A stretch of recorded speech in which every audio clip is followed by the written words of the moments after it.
নাগৰিকত্ব সংশোধনী বিধেয়ক বাতিলৰ দাবীত অসম বন্ধৰ সৰ্বাত্মক প্ৰভাৱ পৰিছে দৰঙৰ বিভিন্ন প্ৰান্তত। কেব পাছ কৰিলে ভয়াৱহ আন্দোলন গঢ়ি তোলাৰ হুংকাৰ ইত্তেহাদ ফ্ৰণ্টৰ। নেচুৰ আহ্বানত মঙলবাৰে ৰাতিপুৱাৰ পৰাই দৰঙৰ খাৰুপেটীয়া, ভোলা, শ্যামপুৰ, বালুগাঁও, দলগাঁও, বেছিমাৰী, নেপালী বজাৰ, শ্যামটিলা, আব্বাছ চক বজাৰ আদিতো জাতিদংশী নাগৰিকত্ব সংশোধনী বিধেয়ক বাতিলৰ দাবীৰ প্ৰতি সঁহাৰি জনাই দোকান পোহাৰ বন্ধ ৰখা পৰিলক্ষিত হয়। অঞ্চলটোৰ বিভিন্ন চৰকাৰী বেচৰকাৰী বিদ্যালয়, মহাবিদ্যালয়, হাট বজাৰ আৰু বিভিন্ন চৰকাৰী বেচৰকাৰী অনুষ্ঠান প্ৰতিষ্ঠান বন্ধ ৰখা দেখা যায়।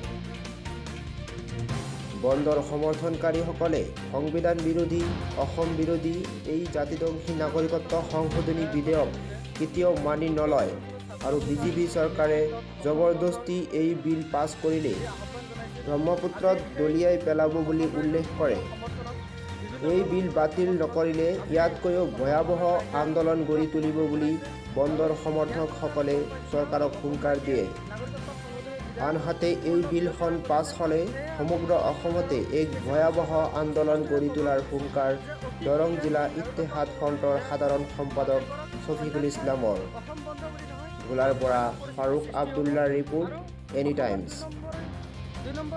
আজি নাগৰিকত্ব সংশোধনী বিধেয়কৰ বিৰুদ্ধে উত্তৰ পূৰ্বাঞ্চলৰ ছাত্ৰ সন্থাৰ নেতৃত্বত অসম বন্ধৰ যি আহ্বান জনাইছিল, আজি সেই অসম ৰাইজৰ পূৰ্ণ সমৰ্থনত, বিভিন্ন দল সংগঠনৰ সমৰ্থনত আজি অসম বন্ধক ৰাইজে পূৰা সমৰ্থন জনাইছে।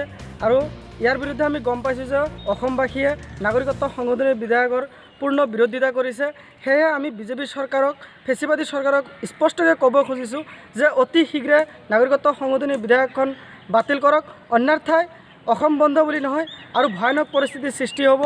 আৰু অসমৰ দুই নম্বৰৰ মন্ত্ৰী হিমন্ত বিশ্ব শৰ্মা যি ভাষ্য জনায় যে অসমত আন্দোলন তেখেতে দেখাই পোৱা নাই, তেখেতৰ মাটিত থাকে নে স্বৰ্গত থাকে গম নাপাওঁ। অসমত ইটো মূৰৰ পৰা সিটো মূৰলৈ যি ধৰণৰ আন্দোলন চলি আছে, তাত অসমৰ ৰাইজে কটনী আৰু ছাত্ৰ ছাত্ৰীৰ পৰা আৰম্ভ কৰি সকলোৱে সেই আন্দোলনত যোগ দিছে আৰু সকলোৱে আজি এই বন্ধক সমৰ্থন কৰিছে। আৰু আজি বন্ধৰ পৰা চৰকাৰে গম পাব লাগে যে অসমৰ ৰাইজে কেব পূৰ্ণ বিৰোধিতা কৰিছে আৰু কৰি যাব। সেয়েহে আমি দৰং জিলা ইত্তেহাদ ফ্ৰণ্টৰ ফালৰ পৰাও আজি বন্ধক পূৰ্ণ সমৰ্থন জনাইছিলোঁ। নাগৰিকত্ব সংশোধনী বিধেয়কৰ বিৰুদ্ধে আমি পূৰ্বৰ পৰাও যিবিলাক প্ৰতিবাদী কাৰ্যসূচী লৈ আছোঁ আৰু আমি আগন্তুক দিনলৈ যেতিয়ালৈ নাগৰিকত্ব সংশোধনী বিধেয়ক বাতিল নহয় তেতিয়ালৈ আমি কাৰ্যসূচী চলাই যাম, এইটো আমাৰ স্পষ্ট কথা। ইতিমধ্যে আপোনালোকৰ মঙলদৈ লোকসভাৰ এতিয়া মঙলদৈবাসীৰ অতি দুৰ্ভাগ্যজনক কথা যে যিটো সময়ত চৰকাৰে জাতি মাটি ভেটিৰ স্বাৰ্থত গাদী দখল কৰিলে, সেইটো সময়তেই মঙলদৈৰ যিজন সাংসদে দিলীপ শইকীয়াই কৈছে যে এই কেবটোত মুছলমানৰ নাম থাকিলে অসমৰ ৰাইজে সমৰ্থন কৰি লয়। তাৰমানে বাকী ইয়াত তাৰমানে সি গম পাইছে যে গোটেইখিনি তাৰমানে মুছলমান মানুহ বুলি। আৰু মুছলমান মানুহৰ স্পষ্ট কথা, 1971 আৰু 20 মাৰ্চৰ আগৰ মানুহখিনিহে ইয়াত থাকিব পাৰিব, ই হিন্দু হওক বা বঙালী হওক বা মুছলিমেই হওক।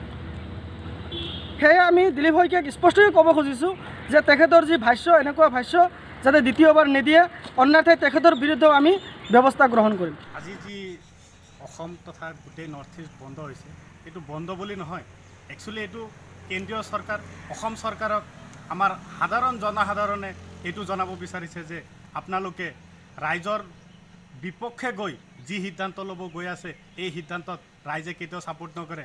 আপোনালোকে যি চিটিজেনশ্বিপ এমেণ্ডমেণ্ট বিল লোকসভাত পাৰিত কৰি ৰাজ্যসভালৈ লৈ যাব বিচাৰিছে, এই বিল কোনো ৰাইজে মানি নলয়। আৰু আমি অসমবাসী হিচাপে, আমি অসমীয়া হিচাপে আমাৰ ভাষা সংস্কৃতিক বিপৰ্জন হ'ব পৰা কোনো বিলে আমি মানি নলওঁ। সেইকাৰণে কোনো দল সংগঠন নহয়, আমি সদায় ৰাইজ হিচাপে, আমি সাধাৰণ ৰাইজ হিচাপে এই বন্ধক সম্পূৰ্ণ সমৰ্থন কৰিছোঁ।